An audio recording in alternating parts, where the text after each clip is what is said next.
Sampurasun. Jawabna rampes. Eta teh salam dina basa Sunda. Nepangkeun abdi aadodi. Ayeuna teh urang diajar basa Sunda yuk.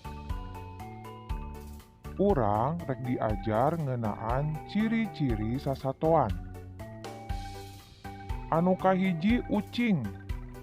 Ucing teh boga ciri-ciri sukuna opat, boga bulu, boga kumis. Terus ucing teh biasa namah dipiara ku jalma. Nu kadua sato hayam. Sato hayam ngabogaan ciri-ciri boga suku dua, boga pamatuk, boga bulu, terus dagingna teh sok dipasak ku urang. Ngeunah pisan. Tuluy sato manuk.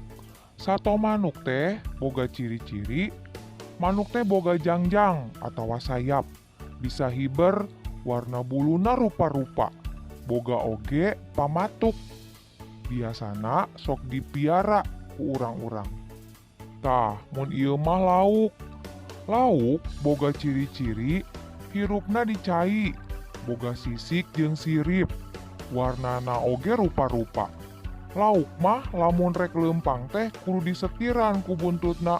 Duh, siga mobil wae nya boga setir.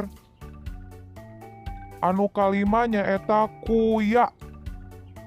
Kuya boga ciri-ciri hirupna teh di dua tempat, nyaeta di darat jeung cai. Tah, kuya mah boga imah nu sok dibabawa.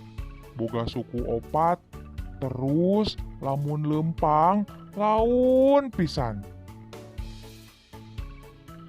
Tah, hidup geus nyaho kan ciri-ciri 5 sato eta. Engke, urang diajar deui ciri-ciri sato anu lain. Wilujeng diajar.